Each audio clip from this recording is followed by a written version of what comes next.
Today I'm going to show you the basic embellishment for the box. So let's get started.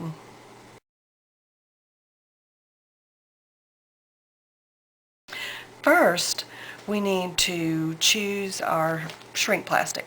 Now I chose to use the Shrinky Dink brand of shrink plastic. This particular package comes with 2 sheets of Frosted Rough and Ready, 2 sheets each of bright white and almond, and 2 sheets each of black and brown. And for what we're going to do today, I think this is probably what you should choose when you're going to do this project. I did find another brand of shrink film, and this is called the New Color Shrink Film by Graphics. And I was so excited because it had all these different colors in it, and guess what? I had terrible results. No matter what I tried, I couldn't do anything. So here's some samples of my poor colored shrink plastic. So I would say if you want to color your jewelry or your embellishments when you're finished, what you probably need to do is use acrylic paint and paint them instead of trying to skip a step and use the colored film.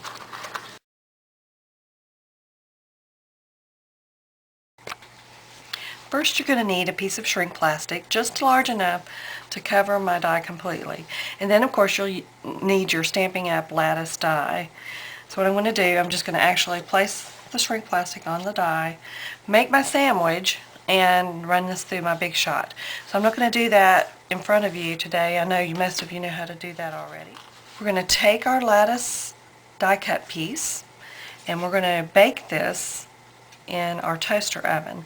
Now this is my toaster tray, and I have lined it with parchment paper, and I'm just going to put my die cut face up. Now it'll have a curve to it. I have found that I get the best results when I allow that curve to actually go up. Now here's a tip. I've had some trouble with the darker pieces of the shrink plastic in particular, and some of the lighter ones occasionally will have an issue. So what I do is, I have heard that if you use talcum powder on this, it'll help keep it from sticking together. I did try my embossing buddy, and it just didn't seem like that was enough. So what I'm doing is, I had some calcium powder that I have never used. I bet this bottle is as old as my son is, who is 12 years old. So I'm just going to take that, and I'm going to generously sprinkle that on my die cut piece. Then I'm going to bake this in my toaster oven for a few minutes, following the manufacturer's directions, at about 325 degrees. I've taken my image and I've placed it on the toaster tray. You saw me prepare that a moment ago. Now I've preheated my oven, and I'm going to place it in the toaster oven. So let's just do that. It's about 325 degrees in there. And hopefully you'll be able to see it curl and shrink, because that's the fun part. Now while we're waiting for that to start, I have put down a couple of oven pads so that when we take it out we won't burn ourselves. Also, we're going to need a way to flatten that when we remove it from the oven. So I have a little glass domino that I use. You can use a wood block or anything like that. So let's watch, and oh, it's starting to curl. Now it takes just maybe 30 seconds to a minute for it to completely curl and then flatten back out. Now don't get scared at this point, because you'll think, oh no, it's going to curl up on itself and you're not going to have a good piece of jewelry. Most of the time it will unfold back out. Occasionally I've had it stick to itself and not flatten out, and then not been able to use the piece. But about 90% of the time it does what it's supposed to do.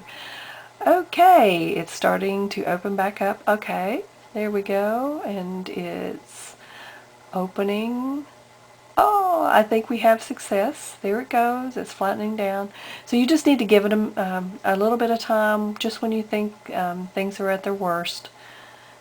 Obviously, it recovered, and I think we're going to have good results with this particular piece. And I think my battery's about to die on my camera, so let's go ahead and open this up and get this out of here. Now I'll take the domino and I like to flatten that down, let that cool for a moment, and then you need to wash it, and then you're ready to go. Okay, here's our piece. I just took it to the sink and washed it. I didn't do a good job. If you use a toothbrush and a little bit of soap, it will clean up nicely.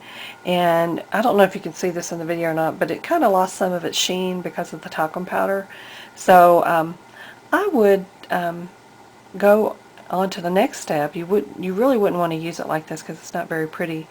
We're going to add some shine back to this piece.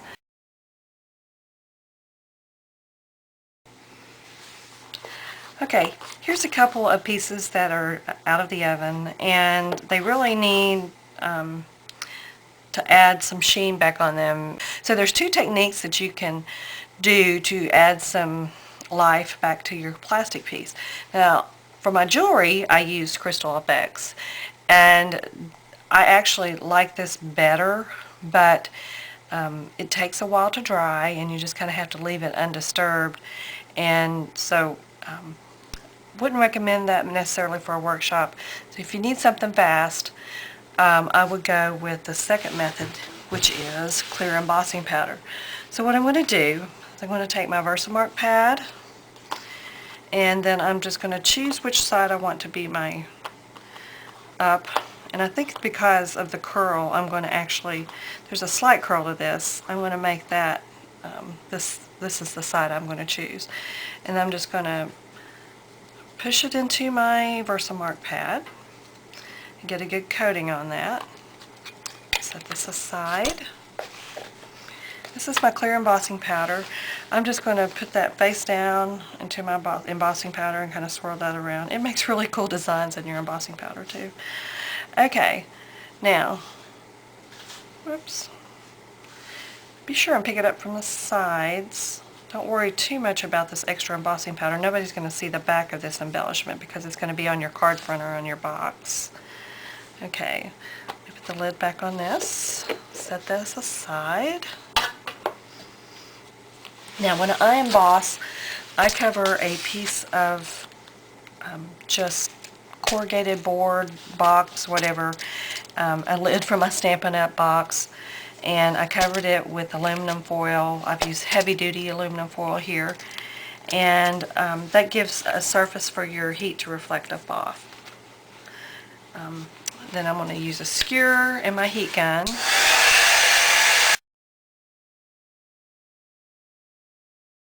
Now there's really no good place to put a glue dot or anything here to attach it. So you could put small amounts of Crystal FX on the back side and place it carefully on your box lid. Now that may slide a little bit. I prefer to use a brad to attach it. And what I've done is, your brads actually come like this. They have the legs squeezed together, and I'm just going to use a little set of needle nose pliers and separate the legs. Okay, now I'm straightening this out. Here's a smaller one. I'm going to use it instead. And really what you do is you just slip that down over the two outside, well, over the center. Turn that over, and then at this point I use my little pliers to force that back together, and then you're ready to attach that to your box lid.